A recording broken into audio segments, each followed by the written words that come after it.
indígenas sí se consideran mexicanos, ¿eh? Los que hablan náhuatl, pero también, por ejemplo, es muy interesante cómo los zapatistas, por ejemplo, los de Chiapas, pues retomaron el discurso nacionalista con mucha fuerza, un poco diciendo somos indígenas y somos mexicanos. Y un poco, por ejemplo, en el pensamiento mestizo no es contra, o sea, así como no puede ser mexicano y hablar inglés, tampoco enteramente puede ser indígena y ser mexicano, siempre tiene algo sospechoso. Por eso debes de dar. De hecho, la radio indígena muchas veces ha sido atacada por eso, porque no son. No entendemos, no controlamos, no sabemos lidiar con eso. No, pues acuerdan que un poco lo que sé también cuando se hablaba de la autonomía indígena hace unos años, que pues, es peligroso para la soberanía nacional que haya indígenas cerca de la frontera porque pues, no van a ser enteramente mexicanos, ¿no? Eso es como una sospecha que nosotros tenemos. Y ahora, lo que pasa es que en particular en los auxilios de Chiapas, sobre todo los chamulas, sí tiene una identidad muy fuerte que es muy particular de ellos, ¿eh? Yo me acuerdo que cuando nosotros fuimos ahí, más bien, un día nos detuvieron unos una vez y nos decían, no, ustedes no son mexicanos, ustedes son mexicanos. Porque teníamos unos güeritos y entonces los güeritos, y eran mexicanos los güeritos, pero no eran mexicanos, eran mexicanos. O sea, lo cual también es todo un código racial hacia el otro lado también. O sea, pero justamente esa parada con la que empezaron a trabajar muchos los zapatistas, justo esto de afirmar una identidad indígena mexicana que rompía justo con toda esa tradición, no ha implicado cierto desplazamiento político y sobre todo social en los últimos años. O sea, yo creo que ahí ha habido un movimiento de desplazamiento, igual muy leve, pero que sí ha cambiado toda esta noción de el mestizaje, del indígena, que cambió muchísimo para una generación. Todavía políticamente parece que... Yo creo que cambió muchísimo para una generación.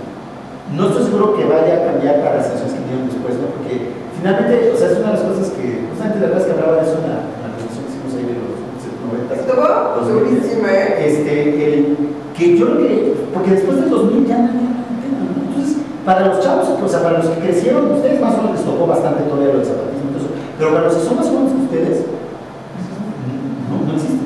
Y para los mayores tampoco existió de la misma manera. Entonces, yo creo que ahí, yo de hecho, un momento, con lo que quería concluir ahí, es que yo creo que justamente una de las funciones del mestizaje ahora ha sido justamente impedir que esa... Yo creo que lo que hacían los zapatistas era muy subversivo y muy interesante, pero que justamente se revivió toda la cuestión del mestizaje como dique para detener eso, ¿no? Es una de mis hipótesis de por qué sigue imperando la cuestión del mestizaje ahora, cuando ya no sirve para lo mismo que servía antes. Pero si quieres déjame presentar un poco más a los minutos. Pero entonces, bueno, les decía, entonces lo que hubo fue un cambio social muy grande en México. Que lo mismo sucedió en otros países del mundo, ¿eh? O sea, también en muchos, por ejemplo, en Perú y en Guatemala, mucha gente ha dejado de hablar de lenguas indígenas y ha pasado a hablar castellano. Mucho menos que en México, porque también funciona de una manera diferente esas sociedades. Y creo que, básicamente, otro elemento muy importante de este cambio, que yo creo que es lo que ha cambiado radicalmente desde 1980 a la fecha. O sea, digamos que este mestizaje social de los que les hablo empezó a mediados del siglo XIX. Fue muy importante la intervención francesa, por ejemplo, porque en la intervención francesa pelearon juntos grupos indígenas y grupos no indígenas y como que construyeron una identidad común. También fue muy importante la revolución, porque, o sea, si ustedes ven, hay un libro muy bonito que se llama Juan Pérez Colote, que es de Ricardo Posas, que es el relato de la vida de un chamulo, de un tzotzil de Chiapas, que básicamente le cuenta a este señor, a este antropólogo, su vida entera. Y lo que él cuenta es que pues, él vivía en su pueblo, hablaba tzotzil, no sabía nada de México, así literalmente nada, porque la verdad Chiapas siempre estuvo muy aparte, hasta que vino la revolución. Y entonces lo reclutaron por los carrancistas, lo subieron a un tren y anduvo como un pom por todo el país, y pues sí regresó con una noción muy diferente de lo que era México y de él mismo como mexicano, radicalmente distinta, ¿no? Ahora, regresó a Chamula y se volvió a poner su chamarro negro, se hizo mayordomo y se hizo completamente chamula otra vez, ¿no? Otros no lo hicieron, otros se quedaron en las ciudades, se mezclaron. Y además, entonces, esto fue un proceso de modernización económica, de desarrollo. Muchos indígenas se convirtieron en obreros, se convirtieron en empleados de hacienda. O sea, se proletarizaron, que es algo que estaba pasando en todo el mundo al mismo tiempo. O sea, los campesinos de todo el mundo se convirtieron en proletarios a lo largo del siglo XX, ¿no? Del siglo XIX al siglo XX, pues eso es su modernización. Y ahora, después de la revolución en México, con el indigenismo y todo eso, esto tuvo una fuerza particular, porque había un Estado de bienestar social, ¿no? Había un Estado que sí consideraba que, mal que bien, tenía que repartir algo de riqueza a los grupos no marginados, que sí consideraba que, mal que bien, tenía que elevar el nivel de vida de la población en general. Y entonces, el mestizaje y el indigenismo fueron parte de una política de desarrollo nacional. Y una vez más se considera que aparte de que les vamos a construir casas, de que les vamos a mandar drenaje y luz eléctrica, les vamos a enseñar español. Porque una vez más, porque tampoco se consideraba que pudieran usar luz eléctrica sin hablar español. O sea, siempre hubo una identificación entre modernidad y mestizaje, ¿no? Y entre modernidad y cultura occidental, ¿no? O sea, nunca se planteó la posibilidad de que podían modernizarse y seguir siendo indígenas. Eso, hasta que realmente los zapatistas fueron los primeros que nos mostraron que se podía ser plenamente moderno y plenamente indígena al mismo tiempo, ¿no? Pero como en este mito familiar, lo indígena es lo pasado. Tú tienes que dejar, lo pasado tiene que quedar atrás, ¿no? Tú tienes que ver hacia el futuro, y el futuro es otra cosa, ¿no? Es el mestizaje, es la occidentalización, entonces digamos que el mestizaje vino de la mano de una serie de políticas de integración social, de integración económica, nada democráticas, ¿eh? O sea, porque también el chiste de darles todo eso era controlarlos políticamente, ¿no? O sea, tú llegabas, les construías la carretera, les dabas la clínica, no sé qué, y ellos votaban por el PRI. O sea, y ese era el trato, ¿eh? O sea, y hay de ellos si dejaban de votar por el PRI, porque todos les quitaban los servicios y les caía el ejército, y vaya que cayó a los que se salían del pacto, ¿no? O sea, era un pacto autoritario, pero era un pacto que finalmente repartía, ¿no? Había un Estado integrador, un régimen que buscaba construir una nación unificada racialmente y también un poco más unificada socialmente.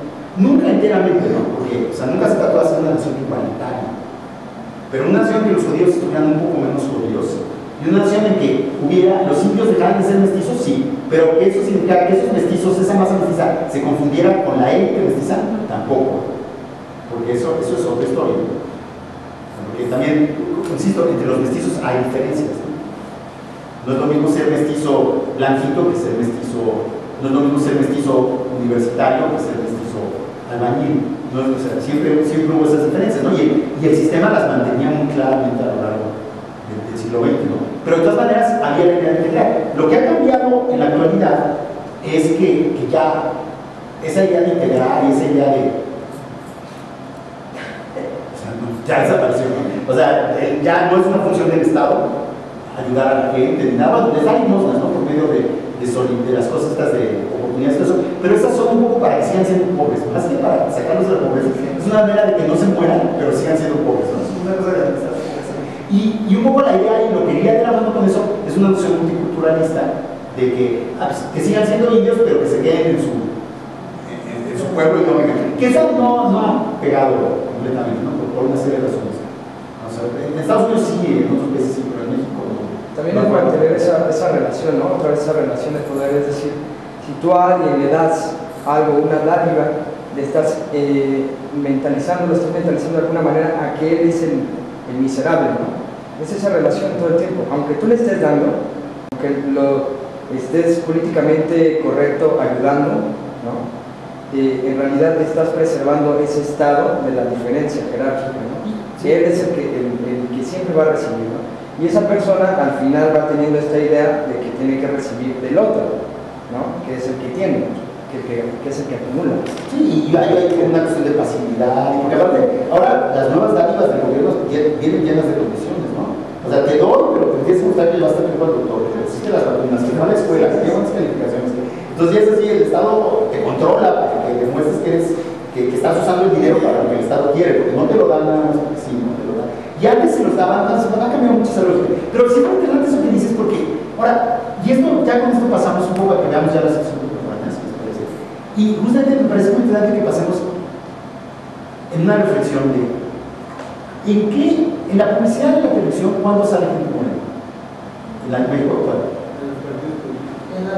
Y en las del gobierno, la gente morena, ¿cómo sale? De trabajador. O recibiendo o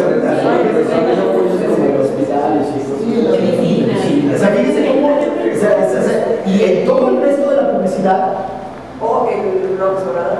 sí, en las políticas, ¿no? Pero solo en la del observador, no se me falta más del pan. Inclusive en la